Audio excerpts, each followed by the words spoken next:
Hello साथियों, कैसे हैं आप सभी। आई होप आप सभी अच्छे से होंगे और अपनी स्टडी भी अच्छे से कर रहे होंगे। दोस्तों, हमने क्लास 12 का पहला चैप्टर कंप्लीट कर लिया है जिसका नाम था संबंध एवं फलन, और आज हम करेंगे प्रतिलोम त्रिकोणीय मिति जो क्लास 12 का दूसरा चैप्टर है। ठीक है, तो चलिए स्टार्ट करें। चलिए स्टार्ट करते हैं। तो प्रतिलोम से तो आप जान गए होंगे, हमने पहले चैप्टर में पढ़ा था। यानी यदि हमारे पास कोई फंक्शन होता है तो उसे का प्रतिलोम किस प्रकार से लिखा जाता है, एफ इनवर्स। ठीक है, कोई प्रतिलोम होता है उसे कैसे लिखा जाता है, किसी फंक्शन का प्रतिलोम एफ इनवर्स। और एफ इनवर्स का अस्तित्व कब होता है, एफ लिख लीजिए, किसी फलन के प्रतिलोम का अस्तित्व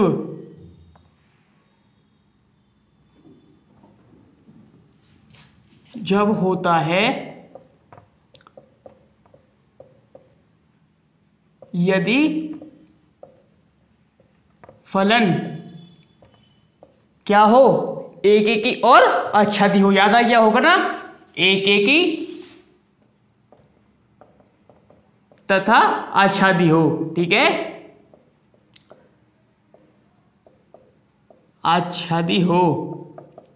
यदि हमारे पास कोई फंक्शन f है, फलन f है, तो उसका प्रतिलोम का अस्तित्व, उसका प्रतिलोम कब संभव है, यदि वो फंक्शन क्या होना चाहिए, एक एकी भी होना चाहिए और आच्छादी भी होना चाहिए। ठीक है, यदि हम इससे आगे बढ़े और इसे डीपली पढ़ें प्रतिलोम को, तो कैसे लिखे, यदि हम y is equal to f x, ठीक है, प्रतिलोम निकालना हो तो कैसे निकालेंगे। यदि हमारे पास कोई y है, फंक्शन एफ एक्स दिया हुआ है, तो f यानी प्रतिलोम कैसे निकालेंगे, f इधर आ जाएगा, कितना हो जाएगा, f inverse y is equal to x। ठीक है, y is equal to x। यदि हमारे पास कोई भी त्रिकोणमितीय अनुपात होता है, क्या, ट्राइगोनोमेट्रिक रेशियो, ट्राइगोनोमेट्रिक रेशियो त्रिकोणमितीय अनुपात क्या क्या होते हैं, साइन, टेन, कॉट, कोसेक, सेक और कॉस क्या होते हैं, यह त्रिकोणमितीय अनुपात होते हैं। और प्रतिलोम त्रिकोणमितीय अनुपात क्या होते हैं, इनके इनवर्स, इनके प्रतिलोम, यानी sine inverse x, cos inverse x, tan inverse x, cot inverse x, sec inverse x, cosec inverse x. ये चार छह के छह मान क्या होते हैं, यानी जब ये इनवर्स में पहुंच जाते हैं तो क्या हो जाते हैं, ये प्रतिलोम त्रिकोणमितीय फलन हो जाते हैं। ठीक है, और प्रतिलोम से पहले क्या कहलाते हैं, ये त्रिकोणमितीय अनुपात कहलाते हैं। जैसे यदि मैं y इक्वल टू कर दूं एफ एक्स की जगह, क्या, कोई भी त्रिकोणमितीय अनुपात कर दूं, यानी साइन एक्स कर दूं, तो क्या हो जाएगा, साइन इधर आकर साइन इनवर्स। ठीक है, यहां इनवर्स में नहीं है, लेकिन ये प्रतिलोम यानी अपोजिट में आकर तो क्या होगा, यह प्रतिलोम बन गया y इक्वल टू एक्स। ठीक है, इस प्रकार से यह हो जाता है। तो चलिए इसके थोड़े से इंपोर्टेंट, ये मैंने बेसिक सा आपको बता दिया, इसके थोड़े से इंपोर्टेंट रूल हैं जो एक्सरसाइज को कंप्लीट पूरा निचोड़ मैं अभी कुछ रूल बताने वाला हूं उनमें होगा। ठीक है, उनसे बाहर एक भी क्वेश्चन नहीं आएगा, ये मेरी गारंटी है। चलिए बताता हूं, और इतनी इजी वे में बताऊंगा, आपको बिल्कुल कभी भी भूलने की जरूरत नहीं होगी। साथियों, मैंने एक ये टेबल नोट करी है, पूरी एक्सरसाइज 2.1 इसी पर बेस है। अगर आपने ये अच्छी तरह से सीख ली तो पूरी एक्सरसाइज बच्चों वाला खेल हो जाएगी। और मैं एक्सरसाइज आपको और यह टेबल बिल्कुल इतनी आसानी से सिखा दूंगा कि आपको कभी भी भूलने की जरूरत नहीं पड़ेगी। तो मैंने सबसे पहले क्या लिखा है, फलन, प्रांत, मुख्य मान, शाखा का परिसर। फलन कौन सा है, ये प्रतिलोम त्रिकोणमितीय फलन। ठीक है, तो sign inverse x, cos inverse x, tan inverse x, cot inverse x, cos inverse x और सेक इनवर्स एक्स। ठीक है, सबसे पहले देखेंगे प्रांत और मुख्य मान, शाखा का परिसर। सबसे ज्यादा आपको ध्यान देने की जरूरत किस पर है, मुख्य मान, शाखा के परिसर पर। ठीक है, पूरी एक्सरसाइज इन्हीं पर बेस है। साइन इनवर्स एक्स का प्रांत कितना होता है, क्लोज इंटरवल -1 से 1 में, और इसका मुख्य मान शाखा का परिसर होता है -π/2 से π/2। कॉस इनवर्स एक्स का प्रांत कितना होता है, क्लोज इंटरवल -1 से 1, और इसका मुख्य मान शाखा का परिचय होता है 0 से पाई। ठीक है। टेन इनवर्स एक्स, इसका प्रांत क्या होता है आर। आर का मीन्स क्या है यहाँ पर, वास्तविक संख्याओं का समुच्चय, ठीक है। आर का मतलब क्या है, वास्तविक संख्याओं का समुच्चय। और इसका मुख्य मान परिचय क्या होता है, -π/2 से π/2, ठीक है। उसके बाद कोट इनवर्स एक्स, इसका भी क्या होता है, प्रांत वास्तविक संख्याओं का समुच्चय, और लेकिन इसका मुख्य मान शाखा का परिचय होता है 0 से पाई। कोसेक इनवर्स एक्स, इसका क्या प्रांत क्या होता है आर, यानी वास्तविक संख्याओं के समुच्चय में से -1 से 1, ये हटा दो और यह क्या होगा, वास्तविक संख्याओं का समुच्चय, ठीक है। इसका क्या मुख्य मान शाखा का परिचय -π/2 से π/2, और इसमें से 0 कम कर दो, ठीक है। और सेक इनवर्स एक्स, इसमें ये भी क्या होता है, ये भी कोसेक इनवर्स की तरह इसका भी प्रांत होता है आर से -1 से 1 में, ठीक है। और इसका मुख्य मान शाखा का परिचय क्या होता है 0 से पाई में, ठीक है। इतना आपको याद करना है, आप यहां तक समझ लो। बाकी मैं आपको जब भी अगली वीडियो में क्वेश्चंस कराऊंगा तो मैं बिल्कुल क्लियर करा दूंगा, ठीक है। बस आपको क्या ध्यान रखना है, देखो बिल्कुल, sine tan cosec inverse x. आप बोलोगे भाई अब भी याद नहीं हो रहा, ये तो बड़ा लंबा है, तो मैं आपको बिल्कुल शॉर्ट ट्रिक में कर रहा हूं। देखो आपको कुछ भी नहीं करना, यही चीज इतनी आसानी से सिखा दूंगा मैं आपको। मुख्य मान शाखा, मुख्य मान शाखा, और इधर भी लिख लीजिए मुख्य मान शाखा। पूरा टेबल अभी जो मैं गया था वो इतनी शॉर्ट में ध्यान दिलवा दूंगा, इतनी शॉर्ट में आपको याद करवा दूंगा कि कभी भी ना भूलोगे आप, ठीक है। तो -π/2 से π/2 और 0 से पाई, साइन टेन और कोसेक इनवर्स एक्स -π/2 से π/2 होता है इसकी किसका, इसके मुख्य मान शाखा का परिसर, ठीक है। मुख्य मान शाखा कितना होता है, -π/2 से π/2, किसका, साइन टेन और कोसेक इनवर्स एक्स का। साइन इनवर्स एक्स और टेन इनवर्स एक्स और cosec inverse x, sign inverse x, tan inverse x and cosec inverse x की मुख्य मान शाखा का मान कितना होता है, -π/2 से π/2 में होता है। और 0 से पाई में किस किस का होता है, cos inverse x, cot inverse x and sec inverse x. Cos inverse x, cot inverse x and sec inverse x की मुख्य मान शाखा का परिसर कितना होता है, 0 से पाई, ठीक है। ध्यान दीजिए, सिर्फ मैंने पूरा टेबल कितनी आसानी से ध्यान दिलवा दिया। देखिए sine inverse x, tan inverse x and cosec inverse x की मुख्य मान शाखा का परिसर -π/2 से π/2, cos inverse x, cot inverse x, sec inverse x की मुख्य मान शाखा का परिसर 0 से पाई होता है, ठीक है। अगर एग्जांपल लें एक दो, जैसे टेन इनवर्स √3, टेन इनवर्स √3 किसका मान है, पहले ये देखिए, टेन √3 किसका मान है, ये है π/3 का। ध्यान दीजिए, ठीक है। याद हो गया आपका सारे चीजें के साइन 30 का मान, 60 का मान, 45 का मान, सारी चीजें याद है ना, sine tan cot cosec sec का।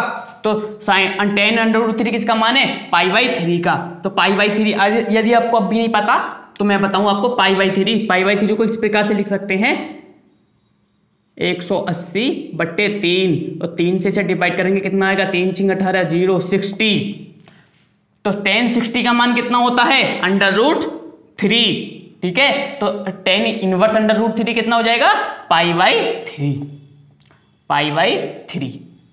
ठीक है। इतनी सिंपल सी बातें याद रखनी है बस आपको, पूरी एक्सरसाइज में यही चीजें यूज होनी है।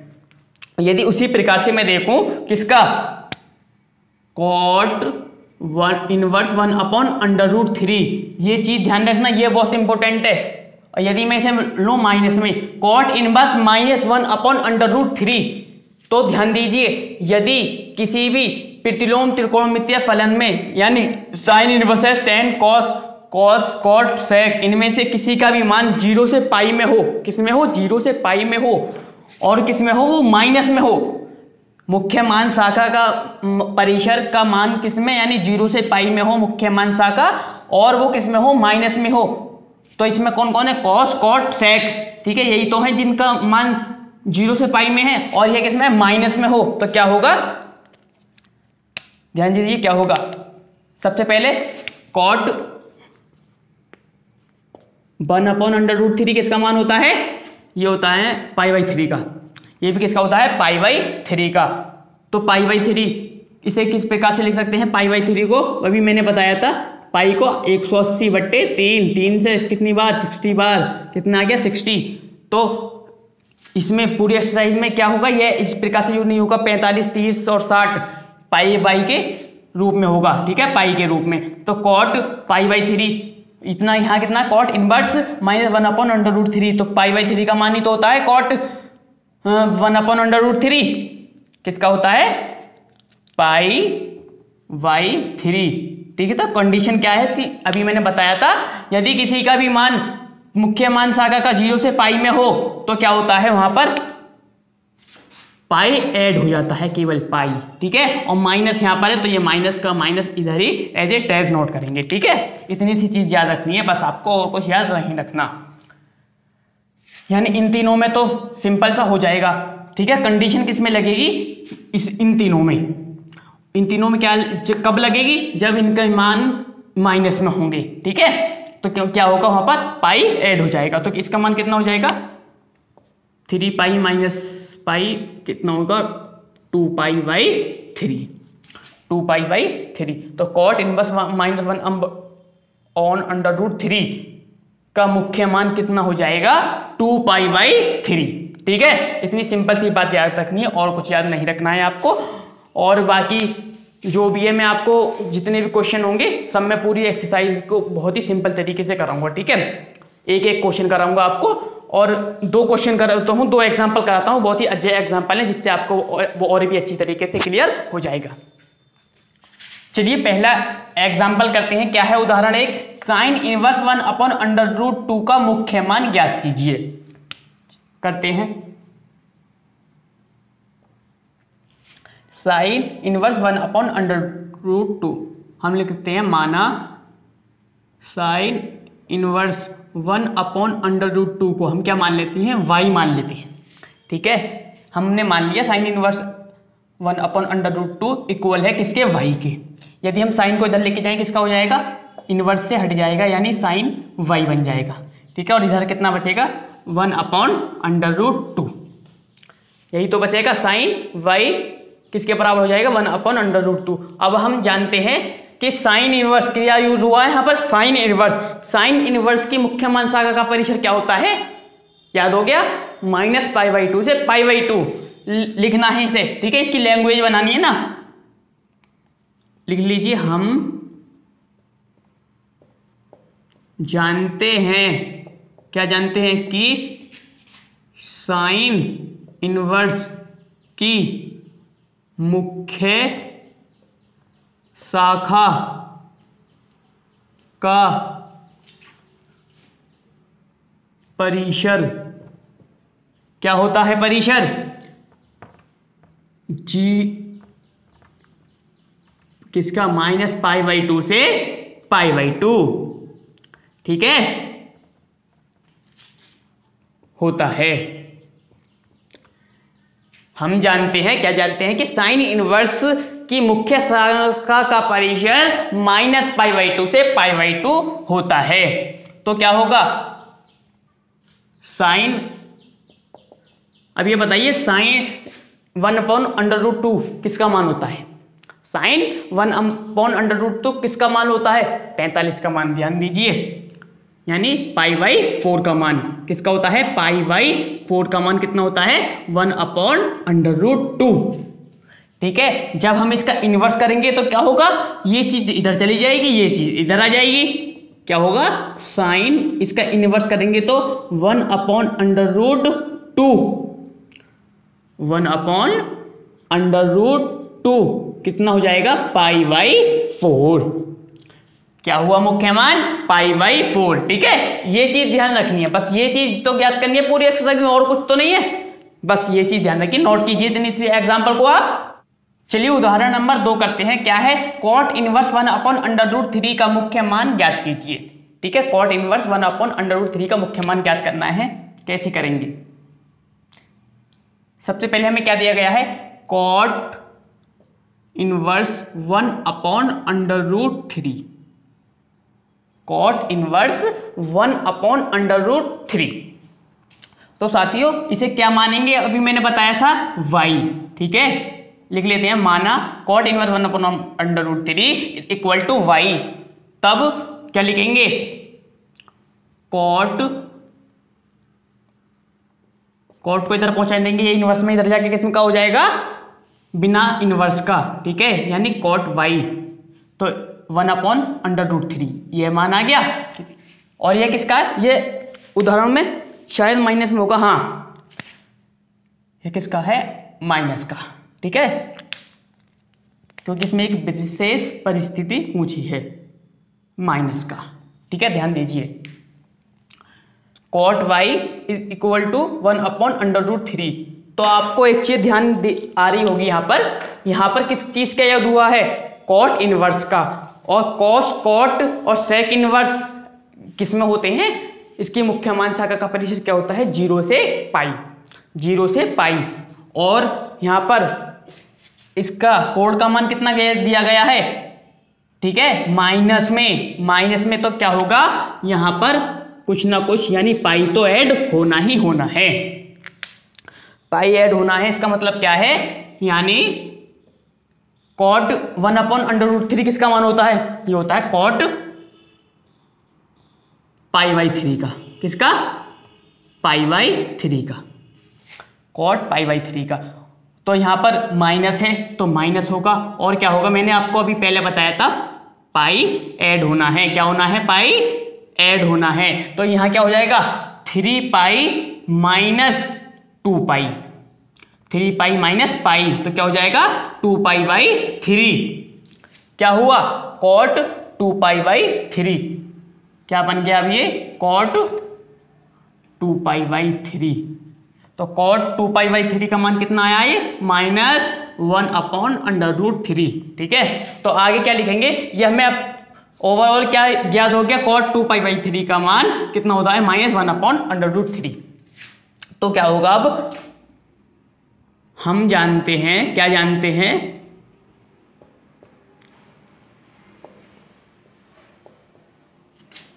कॉट इनवर्स की मुख्य शाखा का परिसर क्या होता है? 0 से पाई में होता है।